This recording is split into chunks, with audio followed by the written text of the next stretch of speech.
জাতীয় বিশ্ববিদ্যালয়ের BBA honours হিসাব বিজ্ঞান বিভাগের দ্বিতীয় বর্ষের শিক্ষার্থীদের আজকের এই ভিডিওতে স্বাগত জানাই। আজকে intermediate accounting chapter 6.1 admission of a new পার্টনারের ক্যাটাগরি 2 টাইপের অঙ্ক কীভাবে সমাধান করতে হয় সেটি দেখাবো। এর আগে আমি এই অধ্যায়ের উপর আরও দুটো ভিডিও নিয়েছি। প্রথম ভিডিওতে admission of a new partner, একটি চলতি অংশীদারি কারবারে নতুন অংশীদার আগমন ঘটলে সেই প্রক্রিয়াটি কেমন হয় তার উপরে কিছু মৌলিক কথা আলোচনা আমি করেছি। দ্বিতীয় ভিডিওতে অ্যাডমিশন অফ নিউ পার্টনারের ক্যাটাগরি 1 টাইপের একটি অঙ্ক আমি সমাধান করে দেখিয়েছি। আজকে ক্যাটাগরি 2 টাইপের অঙ্কের সমাধান করে দেখাবো। সুবিধার জন্য আমি এখানকার অঙ্কগুলোকে কয়েকটি ক্যাটাগরিতে ভাগ করেছি, তাই এক একটা ক্যাটাগরি কিনে এক একটা ভিডিও আমি দেব, তাহলে আলাদা আলাদাভাবে প্রত্যেকটা ক্যাটাগরিকে বুঝতে খুব সহজ হবে। তো যাই হোক, আমরা আজকে আমাদের অঙ্কের সমাধানে প্রবেশ করি।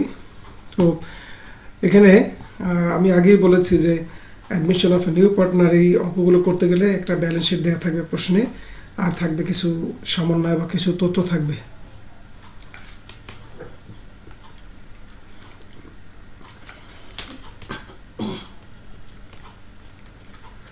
তো প্রথমে এখানে একটা ব্যালেন্স শিট দেওয়া আছে। The balance sheet of Tony and Bonny is given below, who were sharing profits and losses in the proportion of their capital. Tony এবং বনির একটা ব্যালেন্স শিট নিচে দেওয়া হলো, এবং যারা কিনা টনি এবং বনি তাদের লাভ এবং লোকসান বন্টন করে নেয়, who were sharing profits and losses, লাভ এবং লোকসান তারা ভাগ করে নিত in the proportion of their capital, তাদের মূলধন অনুপাতে। অর্থাৎ আমি আগেই বলেছি যে এই অধ্যায়ের অঙ্ক করতে এখানে 3 ধরনের অনুপাত কাজে লাগে। একটা হচ্ছে পুরাতন অনুপাত, ওল্ড রেশিও, একটা নতুন অনুপাত, নিউ রেশিও, এবং একটি স্যাক্রিফাইস রেশিও বা ত্যাগানুপাত। সাধারণত পুরাতন অনুপাত বা ওল্ড রেশিও প্রশ্নের শুরুতে দেয়া থাকে, কিন্তু এখানে প্রশ্নের শুরুতে কিন্তু অনুপাত সরাসরি দেয়া নেই। যেমন এর আগের ভিডিওতে যে অঙ্কটা আমরা করছিলাম সেখানে সরাসরি দেয়া ছিল পুরাতন অনুপাত, এখানে বলা ছিল 3:2। এখানে কিন্তু সেটা দেওয়া নাই, এখানে সরাসরি দেওয়া থাকতে পারে, নাও দেওয়া থাকতে পারে। তো বলে দিয়েছে যে অনুপাতটা হবে তাদের মূলধন অনুপাত। মূলধন অনুপাতটা কত এটা আমরা একটু বের করে নিই। যেমন টনির মূলধন হচ্ছে 1 লক্ষ টাকা আর বনের মূলধন হচ্ছে 80,000 টাকা। এইটাকে অনুপাতে যদি সাজাই তাহলে এটাকে যদি ছোট করলে হয় হচ্ছে শূন্যগুলো কেটে দিই, থাকে 10:8 থাকে, দুঃখিত এটা 80 হবে না, এটা হবে 8। তো 10 এবং 8 যদি 2 দিয়ে কাটাকাটি করি তাহলে 5:4। এটাই হচ্ছে তাদের পুরাতন অনুপাত। এই অনুপাতটা সরাসরি এখানে দেওয়া থাকতে পারতো, কিন্তু না দিয়ে একটু অন্যভাবে দিয়েছে যাতে আমাদেরকে খুঁজে নিতে হয়। ঠিক আছে, আমরা আমাদের পুরাতন অনুপাত পেয়ে গেছি। এবার আমরা ব্যালেন্স শিটে কী কী আছে একটু দেখে নিই। ব্যালেন্স শিটের এই সম্পদ পাশে সম্পদ আছে, দায় পাশে দায় আছে। সম্পদ পাশে আছে হচ্ছে হাতে নগদ আছে, ব্যাংকে জমা আছে, দেনাদার আছে 20,000, আর সেখান থেকে সঞ্চিতি, অনাদায় দ্বারা সঞ্চিতি বিয়োগ আছে 400, মোট আছে 19,600। মজুত পণ্য আছে 32,000, দালান কোঠা আছে 80,000, যন্ত্রপাতি 40,000, আসবাবপত্র 14,000। এভাবে সম্পদের যোগফল 2,07,600। আর দায় পাশে আছে পাওনাদার আছে 25,000, ব্যাংক জমা অতিরিক্ত আছে 2600, আর টনির মূলধন আছে 1 লক্ষ, বনের মূলধন 80,000, মোট মূলধন 1,80,000। সব মিলিয়ে ব্যালেন্স শিটের দুই পাশের যোগফল সমান। এটা হচ্ছে আমাদের প্রশ্নের মূল ব্যালেন্স শিট। এরপরে এর পাশাপাশি থাকবে কিছু সমন্বয়। সমন্বয়টা হচ্ছে Ronnie was admitted on the above date on the following terms and conditions. এই তারিখে রনিকে এই প্রতিষ্ঠানে অংশীদারি কারবারে নতুন অংশীদার হিসেবে গ্রহণ করা হলো। অর্থাৎ রনি এখন থেকে এই কারবারের নতুন অংশীদার। সেই অংশীদার যে হলো রনি, সেজন্য on the following terms and conditions কিছু শর্ত আছে। প্রথম শর্ত হচ্ছে রনি ব্রড টাকা 60,000 অ্যাজ এস ক্যাপিটাল। রনি তার মূলধন হিসেবে কারবারে 60,000 টাকা নিয়ে আসবে। No money for goodwill was brought by him, কিন্তু সুনাম বাবদ কোনো অর্থ সে আনবে না। 2 নম্বর শর্তে inventory to be depreciated by 5%। এই যে ইনভেন্টরি আছে, মজুত পণ্য আছে, এই মজুত পণ্যের মূল্য ডেপ্রিসিয়েটেড অর্থাৎ হ্রাস পাবে, 5% হ্রাস পাবে। 3 নম্বর শর্ত হচ্ছে the allowance for doubtful debts to be brought up to 5% of the debtors. অর্থাৎ দেনাদার যে আছে 20,000 টাকা, এই দেনাদারের উপর অনাদায় পাওনা সঞ্চিতির পরিমাণ বাড়াতে হবে, 5% অনাদায় পাওনা সঞ্চিতি ধরতে হবে। 4 নম্বর শর্ত হচ্ছে value of building and machinery is to be appreciated by 20% and 10% respectively. দালান কোঠা এবং যন্ত্রপাতির মূল্য 20% এবং 10% অ্যাপ্রিসিয়েটেড অর্থাৎ বেড়ে যাবে যথাক্রমে। এই যে দালান কোঠা আছে এবং এই মেশিনারি আছে, যন্ত্রপাতি, এই দুটোর মূল্য বেড়ে যাবে, 20% বাড়বে এবং 10% বাড়বে। 5 নম্বর শর্ত হচ্ছে value of furniture to be reduced by 2%। এই যে ফার্নিচার আছে, ফার্নিচারের মূল্য 2% রিডিউস হবে, অর্থাৎ হ্রাস পাবে, কমে যাবে। 6 নম্বর শর্ত হচ্ছে অ্যান অ্যালাউন্স অফ টাকা 1500 is to be made in respect of workman's compensation. শ্রমিকদের ক্ষতিপূরণ বাবদ 1500 টাকার একটা সঞ্চিতি রাখতে হবে। শ্রমিকদের ক্ষতিপূরণ এটা একটি দায়, সুতরাং এটা একটা দায় বাড়লো, নতুন একটা দায় বৃদ্ধি পেয়েছে। On the date of admission, যেই তারিখে রনিকে এই কারবারে অংশীদার করে নেওয়া হলো সেই তারিখে goodwill of the firm is fixed, সুনামের মূল্য স্থির করা হলো 36,000 টাকা। But no goodwill account will be shown in the books, কিন্তু হিসাবের বইতে সুনাম দেখানো যাবে না বা দেখানো হবে না। এটি হচ্ছে সবাই মিলে সিদ্ধান্ত নিয়েছে, ডিসিশন নিয়েছে। সর্বশেষ শর্ত হচ্ছে the new profit sharing ratio between Tony, বনি and Ronnie will be 4:3:2 respectively. নতুন লাভ লোকসান বন্টনের নতুন অনুপাত টনি, বনি এবং রনির মধ্যে সেটি হচ্ছে 4:2, 4:3:2 নিউ রেশিও। তাহলে আমরা দেখলাম আমাদের এখানে পুরাতন অনুপাত এখানে সরাসরি দেওয়া ছিল না, কিন্তু আমরা বের করে নিয়েছি পুরাতন অনুপাত 5:4 আর নিউ রেশিও নতুন অনুপাত এখানে দেয়া আছে। স্যাক্রিফাইস রেশিও বা ত্যাগানুপাত এখানে দেয়া নেই, সাধারণত থাকে না। আর ত্যাগানুপাত থাকে বা কাজে লাগে হচ্ছে সুনামের মূল্যায়নের ক্ষেত্রে। সেক্ষেত্রে সুনামের মূল্যায়নটা প্রিমিয়াম মেথডে হয়, সেক্ষেত্রেই স্যাক্রিফাইস রেশিও কাজে লাগে। যদি সুনামের ট্রিটমেন্ট প্রিমিয়াম মেথডে না হয়ে অন্য কোনো মেথডে হয়, সেক্ষেত্রে স্যাক্রিফাইস রেশিও কোনো কাজে লাগে না। তো এখানে স্যাক্রিফাইস রেশিও নেই, শুধু দুটো রেশিও আছে, ওল্ড রেশিও পুরাতন অনুপাত এবং নিউ রেশিও। এখন এই ব্যালেন্স শিট এবং এই যে এখানে যে শর্তগুলো আছে, এগুলো দিয়ে আমাদেরকে করতে হবে, জাবেদা করতে হবে 5 জার্নাল এন্ট্রিজ, আর দেখাতে হবে রিভ্যালুয়েশন অ্যাকাউন্ট, রিভ্যালুয়েশন পুনর্মূল্যায়ন হিসাব দেখাতে হবে, এটা একটা খতিয়ান। আর পার্টনার্স ক্যাপিটাল অংশীদারদের মূলধন হিসাবে এটা একটা খতিয়ান। আর হচ্ছে একটা নতুন ব্যালেন্স শিটের নিউ ব্যালেন্স শিট দেখাতে হবে। তার মানে আমাদের জাবেদা করতে হবে, দুটো খতিয়ান করতে হবে এবং একটা ব্যালেন্স শিট করতে হবে। তাহলে এবার আমরা মূল সমাধানে চলে যাই। সলিউশন, জার্নাল এন্ট্রিস, জাবেদা। প্রথমে আমরা জাবেদা করে নেব। জাবেদা হচ্ছে, এই জাবেদাটা হচ্ছে in the books of Tony, বনি অ্যান্ড রনি, নতুন সহ নতুন পুরাতন সকলের জন্য জাবেদা করতে হবে। তো আমি এর আগের ভিডিওতে বলেছিলাম যে এই অ্যাডমিশন অফ এ নিউ পার্টনারের অঙ্কগুলো করতে হলে মোট 6টি ধাপ আছে, 6টি ধাপ মেনে অঙ্কের সমাধান করতে হয়। তো আমরা দেখি 1 নম্বর ধাপে কি আছে। ধাপ নম্বর 1, ব্যালেন্স শিটে যদি রিজার্ভ ফান্ড বা জেনারেল রিজার্ভ বা প্রফিট অ্যান্ড লস অ্যাকাউন্ট থাকে, যদি থাকে, তো আমরা একটু দেখে নিই আমাদের ব্যালেন্স শিটে আছে কি না। এগুলো সাধারণত দায় পাশে থাকে, কারণ ওগুলো হচ্ছে দায়। এই যে রিজার্ভ ফান্ড বা প্রফিট অ্যান্ড লস অ্যাকাউন্ট, এটা সাধারণত দায় পাশে থাকতে পারে, বেশিরভাগ ক্ষেত্রে দায় পাশে থাকে, আর সম্পদ পাশেও থাকতে পারে। তো রিজার্ভ ফান্ড বা প্রফিট অ্যান্ড লস অ্যাকাউন্ট নামে আমাদের দায় পাশেও কিছু নেই, সম্পত্তি পাশে, অ্যাসেট পাশেও কিছু নেই। সুতরাং আমরা এই ধাপটাকে বাদ দিতে পারি, এটা আমাদের কোনো কাজে লাগবে না। ধাপ 2, সম্পত্তি এবং দায়ের পুনর্মূল্যায়ন বা revaluation of assets and liabilities যদি হয়, অর্থাৎ নতুন অংশীদার কারবারে আসার কারণে যদি সম্পত্তির মূল্য বেড়ে যায় বা কমে যায়, বা দায়ের মূল্য যদি কমে যায় বা বেড়ে যায়, তাহলে তার জন্য জাবেদা দিতে হবে। এখানে আমাদের এই অঙ্কে কিন্তু 3টা সম্পদের মূল্য কমেছে, 2টা সম্পদের মূল্য বেড়েছে এবং একটা দায়ের মূল্য বেড়েছে, কাজে এদের জন্য জাবেদা দিতে হবে। এখন দেখে আসি আমাদের কোন কোন সম্পদের মূল্য বেড়েছে। আমাদের এখানে এই যে দালান কোঠার মূল্য এবং যন্ত্রপাতির মূল্য কিন্তু বেড়ে গিয়েছে, 20% বেড়েছে এবং 10% বেড়েছে। দালানের মূল্য বেড়েছে 20%, যন্ত্রপাতির মূল্য বেড়েছে 10%। তাহলে এর জন্য আমাদেরকে জাবেদা দিতে হবে। তাহলে আমরা জাবেদার কোনো সিরিয়াল নেই, জাবেদাগুলো আমরা সিরিয়াল ছাড়াও দিতে পারি, সিরিয়ালও দিতে পারি। তাহলে দেখি আমাদের এই যে দালান কোঠার মূল্য কত পার্সেন্ট বেড়েছে বলেছে, এই যে দালান কোঠার মূল্য হলো 20% আর যন্ত্রপাতির মূল্য 10%। তো দালান কোঠা আছে হচ্ছে 80%, এর হচ্ছে 20%, 20%-এ 16,000, আর যন্ত্রপাতি আছে হচ্ছে 40,000, এর 10%-এ হয় হচ্ছে 4,000। সব মিলিয়ে আমাদের দালানের মূল্য বেড়েছে। দালানের মূল্য যদি বাড়ে, সম্পত্তির মূল্য যদি বাড়ে, সেটা দালান হতে পারে যে কোনো সম্পত্তি, সম্পত্তির মূল্য যদি বাড়ে তাহলে জাবেদা হবে দা সম্পত্তি ডেবিট, অর্থাৎ দা বিল্ডিং ডেবিট 16,000 আর যন্ত্রপাতি ডেবিট 4,000, আর এই দুটো মিলে যে 20,000, এটার জন্য রিভ্যালুয়েশন অ্যাকাউন্ট হবে ক্রেডিট। তাহলে আমাদের এখানে দুটো সম্পদের মূল্য বেড়েছে, এই যে দুটো সম্পদের মূল্য বেড়েছে, দুটো সম্পদের মূল্য জাবেদা আমাদের হয়ে গেছে। এরপরে তিনটা সম্পদের মূল্য কমে গেছে, যেমন আমাদের এখানে কিন্তু এই যে ইনভেন্টরির মূল্য অর্থাৎ এই যে মজুদ পণ্য আছে 32,000 টাকা, এর মূল্য কিন্তু কমে গেছে 5%। আবার যে অ্যালাউন্স ফর ডাউটফুল ডেট, দেনাদারের উপরে 5% অনাদায় দেনা সঞ্চিতি, দেনাদার আছে হচ্ছে 20,000, এর উপরে 5% অনাদায় দেনা সঞ্চিতি যদি আমরা করি তাহলে হয় হচ্ছে 1,000 টাকা হয় পুরো সঞ্চিতি। তো 1,000 টাকা সঞ্চিতির মধ্যে 400 টাকা সঞ্চিতি অলরেডি দেওয়া আছে, তাহলে নতুন করে সঞ্চিতি আমাদেরকে ধরতে হবে 400 টাকা। এই সঞ্চিতি ধরার কারণে দেনাদারের মূল্য কিন্তু কমে গেছে, তাহলে এই সম্পত্তিটার মূল্যও কিন্তু এখানে কমেছে।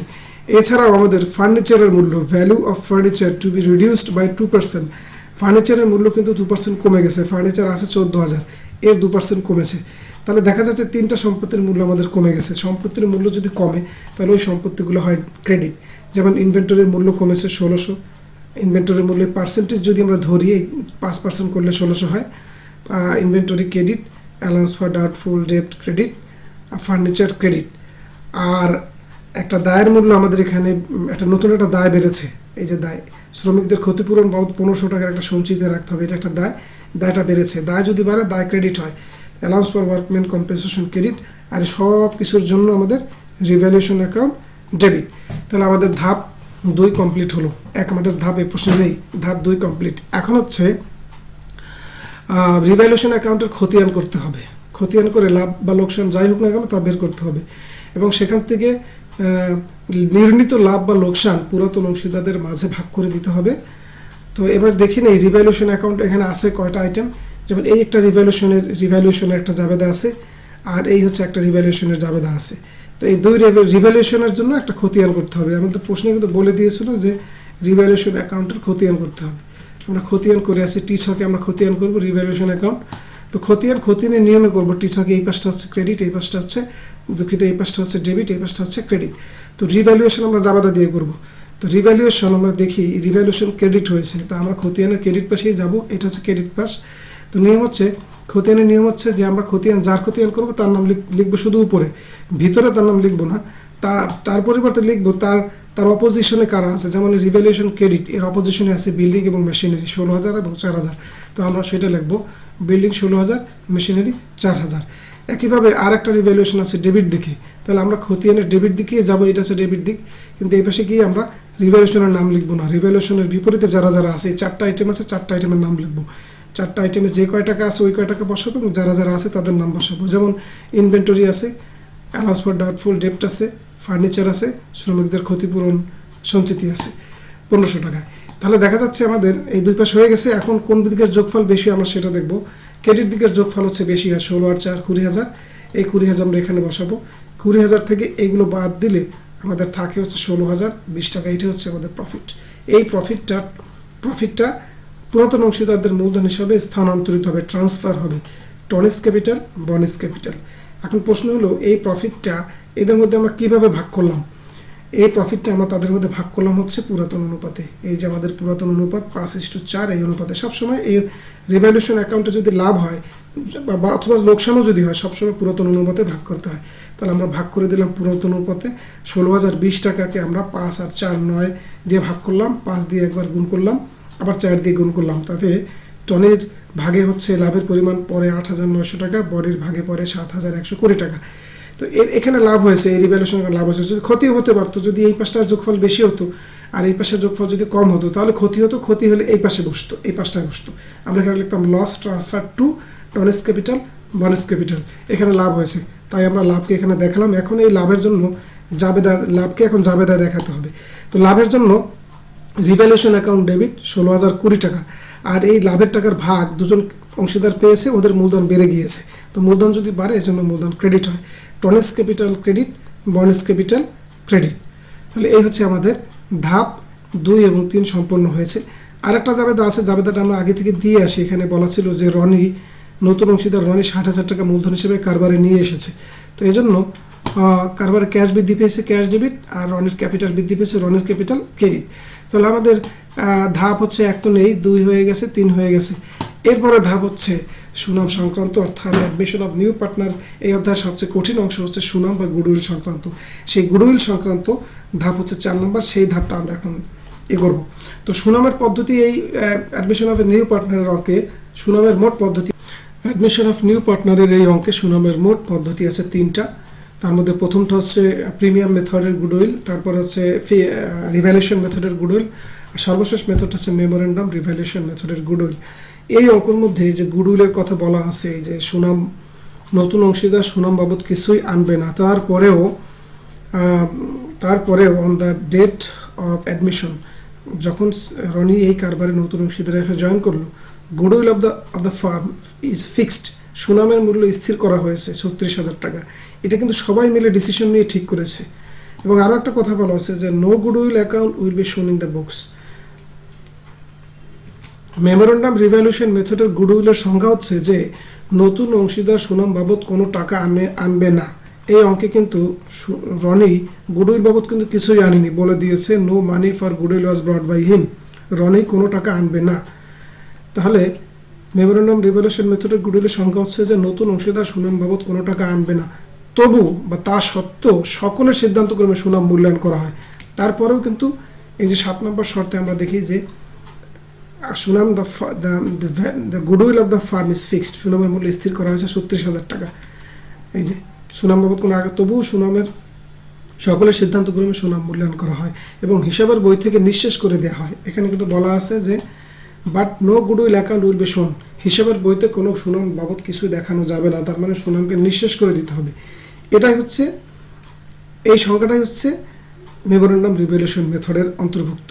কাজে এখানে যে গুডউইলটা আছে সেটা মেমোরেন্ডাম রিভ্যালুয়েশন মেথডের। এছাড়াও কারো অনেক সময় বুঝতে সমস্যা হয়, এজন্য কোনটা কোন মেথডের গুডউইল এটা চেনার কিছু উপায় আছে। যেমন মেমোরেন্ডাম রিভ্যালুয়েশন মেথডের গুডউইল চেনার উপায় হচ্ছে যে সুনাম আগে স্থির করা হবে, সুনাম কিন্তু স্থির হয়ে গেছে, যে এই যে ইজ ফিক্সড, সুনাম স্থির হয়ে গেছে। তারপরে এই কথাগুলো থাকবে এখানে, new partner unable to pay, goodwill return of, not to be shown, এই কথাগুলো থাকবে। আমাদের প্রশ্নে কিন্তু নট টু বি শোন বলা আছে।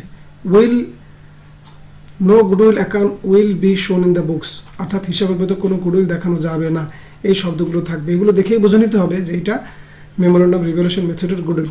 তো মেমোরেন্ডাম রিভ্যালুয়েশন মেথডের গুডউইল যদি থাকে তাহলে সেক্ষেত্রে 2টা জাবেদা হয়। প্রথম জাবেদা হচ্ছে যখন সুনাম স্থির করা, সুনামের মূল্য স্থির করা হলো, এই যে সুনামের মূল্য স্থির করা হলো 36,000 টাকা, ইজ ফিক্সড অ্যাট 36,000 টাকা, এই জন্য একটা জাবেদা দিতে হবে। প্রথম জাবেদা হচ্ছে রিভ্যালুয়েশন ডেবিট, গুডউইল ডেবিট 36,000 টাকা, গুডউইল ডেবিট। আর এই 36,000 টাকা পুরাতন অংশীদারদের মধ্যে ভাগ করে দিতে হবে। ভাগ করে দিলে দুজনের মূলধন হিসাবে হবে ক্রেডিট, টনির ক্যাপিটাল ক্রেডিট, বনের ক্যাপিটাল ক্রেডিট। এখন এই 36,000 টাকা পুরাতন অংশীদার টনি এবং বনের মধ্যে ভাগ করব কোন অনুপাতে? ভাগ করবো হচ্ছে পুরাতন অনুপাতে, 5:4 অনুপাতে 9 ভাগ। 36,000কে 9 ভাগ করব, সেখান থেকে 5 ভাগ দিব হচ্ছে টনিকে, আর বাকি 4 ভাগ দিব হচ্ছে বনিকে। এরপরে মেমোরেন্ডাম রিভ্যালুয়েশন মেথডের গুডউইলের, এটা হচ্ছে প্রথম জাবেদা। আর দ্বিতীয় জাবেদা হচ্ছে যেহেতু এটা ব্যবসায় এই সুনামের কোনো হিসাব রাখা যাবে না, অর্থাৎ সুনামকে কারবার থেকে নিঃশেষ করে দিতে হবে। তো নিঃশেষ যদি করে দিতে হয় তাহলে নতুন পুরাতন সকলের মধ্যেই, সকলের মাধ্যমে এটাকে নিঃশেষ করে দিতে হবে। আর যদি নিঃশেষ করে দিতে হয় তাহলে জাবেদা হবে হচ্ছে 3 জনের মূলধন হবে ডেবিট, টনের ক্যাপিটাল ডেবিট, বনের ক্যাপিটাল ডেবিট, রনের ক্যাপিটাল ডেবিট, আর সুনাম নিঃশেষ হয়ে গেল, সুনাম ছিল ডেবিট, এখন নিঃশেষ হয়ে গেল ক্রেডিট, গুডউইল ক্রেডিট। এখন এই টাকাটা গুডউইলের এই 36,000 টাকা এখানে কোন অনুপাতে ভাগ করব? মেমোরেন্ডাম রিভ্যালুয়েশন মেথডের গুডউইল ভাগ করার জন্য নিউ রেশিও বা নতুন অনুপাত কাজে লাগে। এই নতুন অনুপাত কিন্তু আমাদের প্রশ্নে দেয়া ছিল, এই যে নিউ রেশিও 4:3:2। তাহলে আমাদের এখানে ধাপ 2 হয়ে গেল, 3 হয়ে গেল, 4 হয়ে গেল। ধাপ 5 অনুপাত আগেই বলেছি যে এখানে 3 ধরনের অনুপাত থাকে, নতুন অনুপাত, পুরাতন অনুপাত, ত্যাগানুপাত। তো আমাদের এই অঙ্কে নতুন অনুপাত কাজে লেগেছে আর পুরাতন অনুপাত, ত্যাগানুপাত কাজে লাগেনি, কারণ ত্যাগানুপাত বা স্যাক্রিফাইস রেশিও কাজে লাগে। গুডউইলটা যদি মেমোরেন্ডাম রিভ্যালুয়েশন মেথড না হয়ে প্রিমিয়াম মেথডের হতো তাহলে কাজে লাগতো। কাজেই আমরা আর স্যাক্রিফাইস রেশিও নিয়ে কোনো কথা বলছি না, বা ওটা আমাদের আর কোনো প্রয়োজন নেই। সবশেষ ধাপ হচ্ছে মূলধন সমন্বয় বা ক্যাপিটাল অ্যাডজাস্টমেন্ট সংক্রান্ত কোনো ইনফরমেশন যদি থাকে আমাদের এই অঙ্কে, মূলধন নিয়ে কোনো রকম কোনো কথা, অর্থাৎ মূলধনকে যে সমন্বয় করতে হবে, অর্থাৎ 3 জনের মূলধন কার কী পরিমাণ মূলধন হবে, মূলধনের সাথে রিলেটেড কোনো ইনফরমেশন আমাদের এখানে দেয়া নেই। কেউ হয়তো বলতে পারে যে একটি ইনফরমেশন আছে, আসলে এটা হচ্ছে ওই ইনফরমেশন না, এটা হচ্ছে যে রনি কী পরিমাণ টাকা মূলধন নিয়ে আসছে সেই তথ্যটা। এইটার সাথে অথবা আগে থেকে যে দুজন আছে তাদের মূলধন এটি নিয়ে ফার্দার অতিরিক্ত যদি কোনো তথ্য দেওয়া থাকতো তাহলেই ক্যাপিটাল অ্যাডজাস্টমেন্ট বা মূলধন সমন্বয়ের এই 6 নম্বর ধাপটা আমাদের কাজে লাগতো। তো আমাদের এই অঙ্কে এই 6 নম্বর ধাপটা নেই। তাহলে আমরা দেখতে পেলাম যে আমাদের এই অঙ্কে ধাপ 1 বাদে ধাপ 2, 3, 4 এই তিনটা মোটামুটি 2, 3, 4, 5 চারটা ধাপ আছে। এই চারটা ধাপের মাধ্যমে আমাদের জাবেদাগুলো হয়ে গেল। তো জাবেদা হয়ে গেল। তো জাবেদার মাঝখানে আমরা একটা খতিয়ান করে আসছি, সেটা হচ্ছে রিভ্যালুয়েশন অ্যাকাউন্টের খতিয়ান। এরপরে আমাদের কিন্তু পার্টনার্স ক্যাপিটাল অ্যাকাউন্টের খতিয়ান করতে হবে, পার্টনার্স ক্যাপিটাল অ্যাকাউন্টের খতিয়ান। তো পার্টনার্স ক্যাপিটাল অ্যাকাউন্টের খতিয়ান আমরা করবো যথারীতি টিসকে, এটা হচ্ছে ডেবিট পাস, এটা হচ্ছে ক্রেডিট পাস। টনি বনি রনি, টনি বনি রনি। তো ক্যাপিটাল বা মূলধনের ব্যালেন্সটা হচ্ছে ক্রেডিট ব্যালেন্স, তাহলে ক্রেডিট পাশে আমরা বসাবো ব্যালেন্স সিডি। টনির আগে থেকে আছে মূলধন, টনির মূলধন ব্যালেন্স শিটে আছে 1 লক্ষ, বনির আছে 80,000। তাহলে ব্যালেন্স বিডি হচ্ছে টনির 1 লক্ষ, বনির হচ্ছে 80,000। রনির কিন্তু নতুন, ওর কিন্তু আগে কোনো, যেহেতু নতুন আসছে ওর আগের কোনো ব্যালেন্স নেই, ও নতুন করে ব্যালেন্স আসছে ওর। সেটা হচ্ছে এই যে জাবেদায় রনিস ক্যাপিটাল ক্রেডিট 60,000 টাকা, 60,000 টাকা ক্যাশ। এটা ক্যাশ নামে লিখবো, যেহেতু এটা খতিয়ান ওটার নাম লেখা যাবে না, বিপরীত নাম লিখতে হবে। তারপরে জাবেদার মধ্যে এদের ক্যাপিটাল ক্রেডিট হয়েছে কিনা আমরা দেখে আসি। এই যে ক্যাপিটাল ক্রেডিট হয়েছে, এই যে এখানে রনের ক্যাপিটাল একবার ক্রেডিট হয়েছে, বনের ক্যাপিটাল একবার ক্রেডিট হয়েছে রিভ্যালুয়েশনের কারণে, এবং এই পরিমাণ টাকা দ্বারা। তাহলে এখন ক্যাপিটাল, যেহেতু ক্যাপিটাল অ্যাকাউন্ট করি আমরা ক্রেডিট পাশেই যাব, তা লিখবো হচ্ছে বিপরীত নাম। এটা বিপরীত নাম হচ্ছে কি রিভ্যালুয়েশন লিখবো, রিভ্যালুয়েশন 8,900, 7,100। এরপরে আবার দেখি আবার আছে কোথায়, আবার ওদের ক্যাপিটাল আছে, এই যে ক্রেডিট আছে, টনের ক্যাপিটাল ক্রেডিট, বনের ক্যাপিটাল ক্রেডিট, গুডউইল ডেবিট। তাহলে আমরা এখন ক্রেডিট দিকে যাব, লিখবো হচ্ছে গুডউইল দুজনের, আর এর নেই। আবার মূলধন আবার তিনজনের ক্যাপিটালই ডেবিট হয়েছে, এই যে Tony capital debit, Boni capital debit, Roni capital debit এবং গুডউইল ক্রেডিট। তাহলে আমরা ক্যাপিটাল অ্যাকাউন্টের ডেবিট দিকে যাব, ডেবিট দিকে যাব, যে আমরা গুডউইল লিখবো, অপোজিশনে যে নাম আছে, বিপরীতে যে নাম আছে সেই নামটা লিখবো, গুডউইল লিখে আমরা এটা বসাই দিলাম। এরপর দেখবো কোন দিকের যোগফল বেশি। সাধারণত মূলধন হিসাবের বা পার্টনার্স ক্যাপিটাল অ্যাকাউন্টের ক্রেডিট পাশটাই বড় হয়। তো সবগুলো যোগ করলাম, এটা নামলো 1,28,900, এটা হচ্ছে 1,03,120, এটা 60,000। এবারে এই টাকাগুলো আমরা এখানে বসাবো। এইখানে বসানোর পর এইখান থেকে এই টাকাগুলো থেকে এই উপরে একটা বিয়োগ দেবো, 1,28,900 থেকে 16,000 বিয়োগ থাকবে 1,12,900, 1,03,120 থেকে 12,000 বিয়োগ থাকবে 91,120, 60,000 থেকে 8,000 বিয়োগ থাকবে 52,000। এটা হচ্ছে ব্যালেন্স সিডি, এটা হচ্ছে মূলধনের ব্যালেন্স সিডি। তাহলে আমাদের পার্টনার্স ক্যাপিটাল অ্যাকাউন্ট হয়ে গেল। এখন আমাদেরকে করতে হবে হচ্ছে একটা নতুন ব্যালেন্স শিটের নিয়ে ব্যালেন্স শিট করতে হবে। এই ব্যালেন্স শিটটার সাহায্য নিয়ে নতুন একটা ব্যালেন্স শিট করতে হবে, কারণ এই ব্যালেন্স শিটটা ছিল শুধু টনি এবং বনির। এখনকার ব্যালেন্স শিটটা হবে রনিকে সহ, অর্থাৎ টনি, বনি এবং রনি।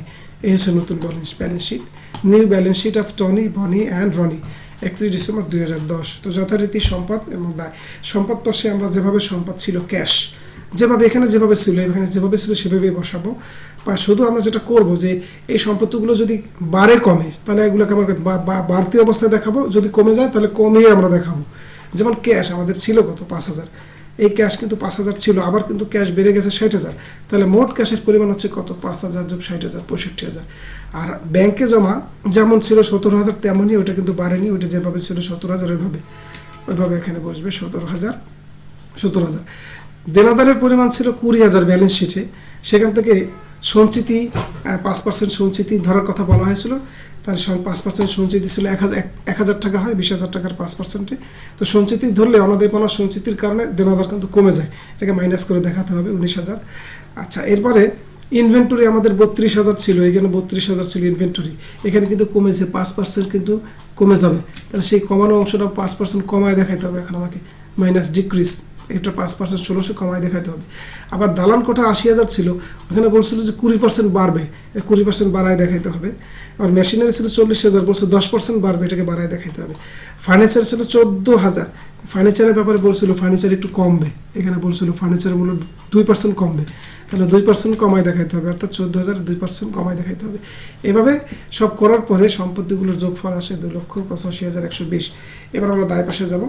দায় পাশে পাওনাদার যেভাবে ছিল, এই যে ক্রেডিটর্স, ব্যাক, ওভারড্রাফট, এগুলো কোনো চেঞ্জ হয়নি, এগুলো বাড়িওনি কমেওনি, যেভাবে আছে ওভাবে দেখাই দেবো আমরা। Creditors 25,000, back overdraft 2600। তারপরে শ্রমিকদের ক্ষতিপূরণ মামলা বাবদ বা ক্ষতিপূরণ সঞ্চিতি বাবদ একটা দায় তৈরি হয়েছে 1500 টাকা। এইটা নতুন একটা দায়, এটা দায় পাশে দেখাই দিতে হবে, অ্যালাউন্স ফর ওয়ার্কম্যান কম্পেনসেশন। এবং সবশেষে 3 জনের মূলধন, টনি, বনি এবং রনি, নতুন পুরাতন সকলের মূলধন দেখাতে হবে। তো মূলধনটা আসলে কোথা থেকে? মূলধনটা কিন্তু এইখান থেকে, ব্যালেন্স সিডি, পার্টনার্স ক্যাপিটাল অ্যাকাউন্টের ব্যালেন্স সিডির এই মূলধনগুলোই কিন্তু এখন নতুন মূলধন হিসাবে ব্যালেন্স শিটে আসবে। তাহলে এগুলোর যোগফল হচ্ছে 2,56,020 টাকা। এভাবে সম্পদ এবং দায় পাশের যোগফল হচ্ছে সমান সমান, অর্থাৎ দায়ের যোগফল 2,85,120 আর সম্পদের যোগফল 2,85,120। তো ক্যাটাগরি 2 এ আমি মূলত আজকে যেটা দেখালাম সেটা হচ্ছে আগের মতোই, আগে ক্যাটাগরি 1 এ যে অঙ্কটা আমি দেখাইছিলাম এক্স্যাক্টলি ওইরকমই। তফাৎটা হচ্ছে আগের অঙ্কে গুডউইলের মেথড ছিল প্রিমিয়াম মেথডের গুডউইল, আর আজকের অঙ্কে গুডউইল বা সুনামের মেথডটা হচ্ছে মেমোরেন্ডাম রিভ্যালুয়েশন মেথডের গুডউইল। এই জন্য এটাকে আমি ক্যাটাগরি 2 বলতেছি। তো এরপরে আরও গুডউইলের আরও একটা মেথড আছে রিভ্যালুয়েশন মেথড, সেটা নিয়ে আমরা আরও পর একটা ভিডিও তৈরি করব। আজকের এই মেমোরেন্ডাম রিভ্যালুয়েশন মেথডের গুডউইলের এই ক্যাটাগরি 2 টাইপের যে অঙ্কটা আমি তোমাদেরকে দেখালাম, এর উপরও যদি তোমাদের কারো কোনো প্রশ্ন থাকে তোমরা কমেন্টে প্রশ্ন করবা, আমি তোমাদের সেখানে অ্যান্সার করার চেষ্টা করব।